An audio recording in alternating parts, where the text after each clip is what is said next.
In this video we will create 4 shield and cage effects in Unity using shader graph. Let's dive right in. I will start by creating a shader URP graph to start the first shield. I will just move some things around and start by making an alien-like shield. For that, a Voronoi effect is the best solution here.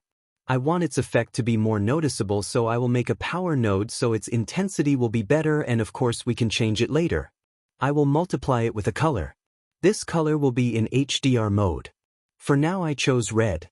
I will make it a transparent shader so it will look like a cage or a shield and make its rendering in both faces so that if we get inside the sphere we still see the shader effect. Now for the moving part. I will add a tiling and offset node. Link it to the Voronoi, but first I will add a time node and multiply it with a vector 2 called speed so we can change its shape-changing speed outside. This will create this beautiful effect that we can customize for really cool results. I will just make sure everything is looking good and will make a variable to link it to the Voronoi density. That way I can control the size of the anomaly effect. And now since everything is settled, I will hit save and go into the editor to create the material out of this shader. I will just name it Shield 1 for now. I will create a simple sphere for testing this effect on. Make it closer and link the material. It looks good for now. We can customize it with the variables we defined. Mostly the color, since we can increase the intensity and make it brighter. I am just here messing with the variables randomly to just see the effects. We can change the density and the colors. Some colors look better than others. This effect is looking good for an organic alien-like cage or an energy prison of some sort. Now for the next effect I will create an other shader graph named Shield 2. I will also use a Voronoi effect here, but for this effect I will set the angle of offset to 0 so they arrange properly. I will add a variable for the density and multiply this node with a color.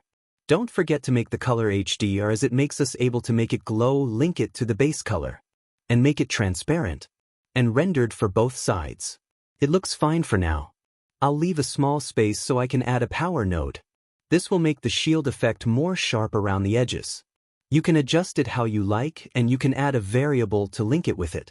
Now we can go for the usual tiling and offset node so we can make this effect rotate slowly around a sphere.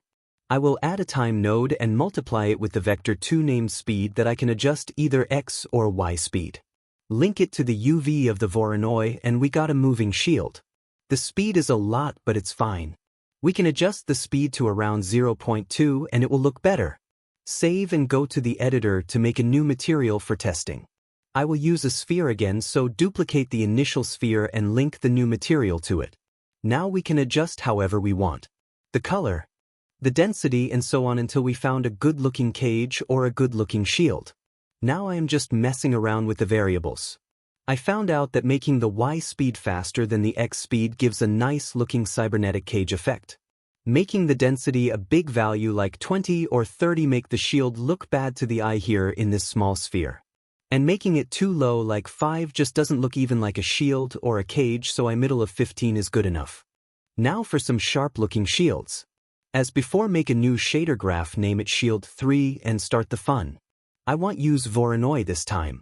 Instead I will use rounded rectangles.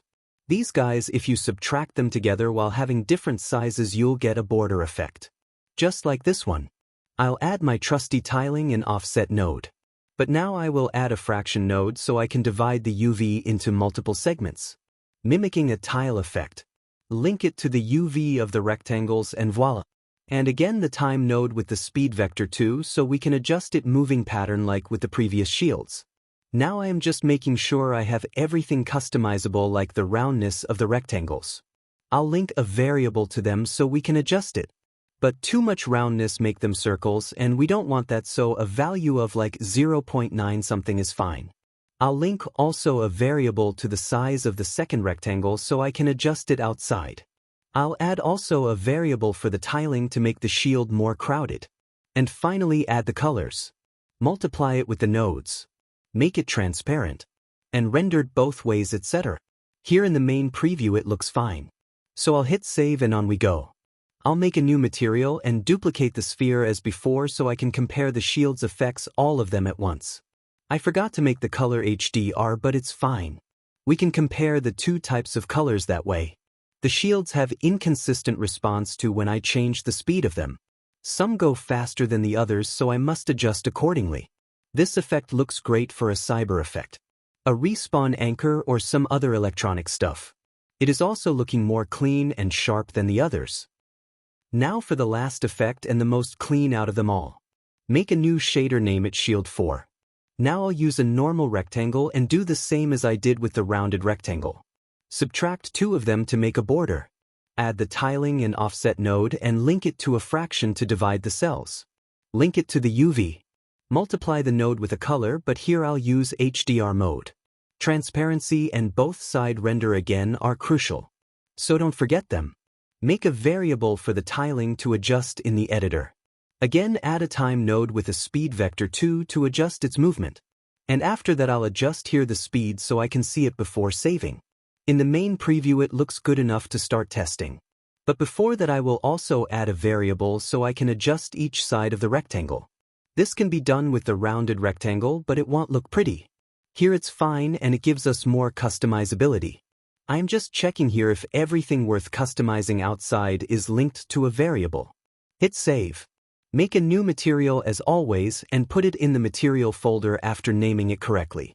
Go to the hierarchy and duplicate the sphere and link the new material. Here is the fun part. Making a lot of effects with the rectangle-based grid shield. I'll make the size look like the previous rounded rectangle to compare. Change the colors and add intensity to see the HDR in action. The bloom effect here look fantastic. And I am thinking of adding in other geometry to test this on. Like a capsule. I'll make it closer, next to the sphere, and link the material to it to compare it. It is also looking fantastic. I'll move it more closely and start making some adjustments to the stats. You can change whatever you want and it will give you a new effect each time. That's why we use a lot of variables in the shader graph window. Each time we change something we got a new shield or a new cage. If you make it slowly rotating or fast it will give you a new effect to inspire with. For example, here I am playing with the size of the rectangle. One side to be specific and not both. And when I mess with the size of the horizontal stripes it looks like a shield or a hologram effect. Make it slow and it will give you this beautiful looking effect. I am saying effect because there is an infinite amount of stuff you can do with it and game devs are very creative in using such simple effects. Play with the colors and intensity of the bloom. Now you know how to make simple yet beautiful shields and cages for your next game. If you find this video useful, leave a like, subscribe and comment what you think can make them better. Happy developing and I will see you all in the next video.